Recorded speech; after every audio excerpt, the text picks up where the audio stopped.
మీరు ఇంత కష్టపడి ఏదో ఒకటి సమకూరుస్తారు కదా, 1 ఎకరం పొలమో 4 సైట్లు అయ్యో కొంటారు కదా, మనకి ఇంకా సుకుమారం వచ్చేసింది కదా బాడీకి. ఈ తరం చేస్తున్నారు అలాగా. కావాలంటే బయటకు వెళ్ళి అడగండి, ఏం కష్టపడతాంలో 1 ఎకరం అమ్ముకుందాం. లేకపోతే కమర్షియల్ స్పేస్ నాన్నగారులు తాతగారులు ఏవో కొని పెడుతున్నారు కదా, రెంట్లు వచ్చేస్తున్నాయి కదా, ఏం కష్టపడతాంలే. You people are crazy, why are you working so hard?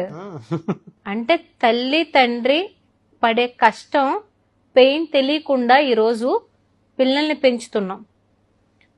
మనకు రీసెంట్ గా ఒక వాట్సాప్ లో ఫార్వర్డ్ మెసేజ్ వచ్చిందండి. ఒక వ్యక్తి ఒక మల్టీనేషనల్ కంపెనీకి ఇంటర్వ్యూకి వెళ్ళాడంట.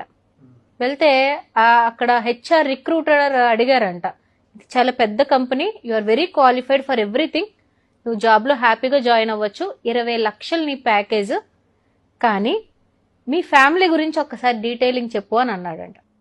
మా తల్లిదండ్రులు ఇనప వస్తువులు, ప్లాస్టిక్ డిస్పోజల్ ఇవి ఏరుకుని అవన్నీ వేస్ట్ డిస్పోజల్ అమ్మి నన్ను కష్టపడి చదివించారండి, అందుకనే నేను ఎలా అయినా పెద్ద ఉద్యోగం సంపాదించి వాళ్ళని బాగా చూసుకోవాలనుకుంటున్నానండి అని చెప్పాడంట ఈ ఉద్యోగానికి వెళ్ళిన వ్యక్తి.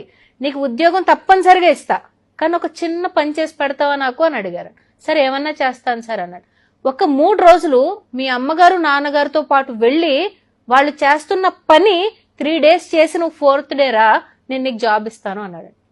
ఫస్ట్ డే ఈవినింగ్ కండి, ఈ ఎంఎన్సీకి జాబ్ అప్లై చేసిన వ్యక్తి ఫస్ట్ డే ఈవినింగ్ కి చిన్న గాజు పెంకు గుర్చుకుని ఒక చిన్న ఐరన్ రాడ్ గీసుకునేటప్పటికి విలవిలవిల్లాడిపోయి హాస్పిటల్కి వెళ్ళిపోయి ఫస్ట్ ఎయిడ్ చేయించేసుకుని తల్లిదండ్రులు కాళ్ళ మీద పడిపోయి, ఇంత కష్టపడి ఇంత కోసుకుని ఇంత ఇనుముల గాజు పెంకుల మధ్యలో మీ రక్తాన్ని దారపోసి నన్ను చదివించారా అన్న పెయిన్ ఒక రోజు ఆ పనికి వెళ్తే తెలిసిందంటే ఈ పిల్లోడికి. వెంటనే కంపెనీ రిక్రూటర్ దగ్గరికి వెళ్ళాడు. సార్ మీరు జాబ్ ఇచ్చినా ఇవ్వకపోయినా వాళ్ళు నాకు కళ్ళు తెరిపించారు సార్, నా తల్లిదండ్రులు ఎంత రక్తం చిందించి నాకు ఈ రూపాయి సంపాదించారో నాకు ఇప్పటి వరకు నిజంగా తెలియదు. వాళ్ళు కష్టపడుతున్నారని తెలుసు కానీ చేతులు బొబ్బలు వచ్చేసి కాళ్ళు రాసుకుపోయేంతలా కష్టపడుతున్నారని నాకు తెలియదు సార్. ఇది సాఫ్ట్వేర్ ఎంప్లాయీస్ కూడానండి. ఏ సాఫ్ట్వేర్ జాబ్ అంటే ఏసీలో కూర్చోవడం అనుకుంటున్నారా? బుర్ర ఎట్ ద పీక్ స్ట్రెస్ లో ఉంటదండి.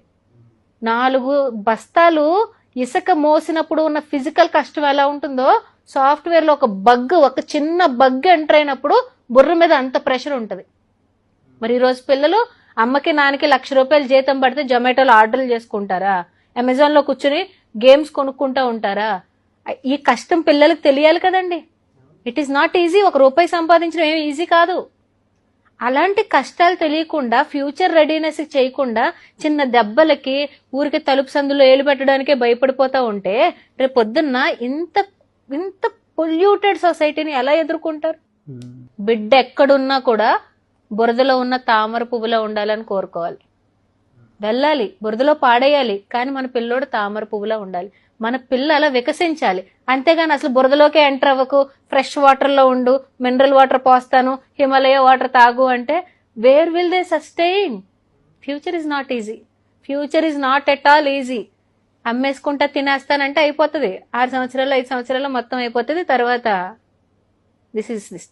కానీ మీరు ఉన్నా లేకపోయినా మీ పిల్లల కాళ్ళ మీద నిలబడాలి అంటే teach them that life skills. పడు, లెగుస్తావు, దెబ్బ తగులుతుంది, నువ్వు నేర్చుకుంటావుగా, మళ్ళీ అటు వెళ్ళకూడదని చెప్పి. బ్యాడ్ ఫ్రెండ్షిప్ లో చేస్తాడా? చెయ్యి. చేశాక అది చెప్పాలి, మనం ఆ లెసన్ చెప్పాలి. నేను ముందర ఎందుకు ఆపలేదో తెలుసా, తర్వాత నువ్వే పాఠం నేర్చుకుంటావని ఆపలేదు.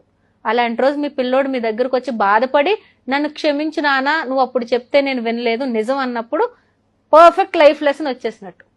ఇలాంటివి ఏ హార్వర్డ్ యూనివర్సిటీలో ఆక్స్ఫోర్డ్ లో నేర్పించరండి.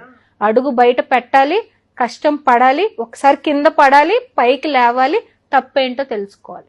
Thank you so much doctor Ashlesha గారు.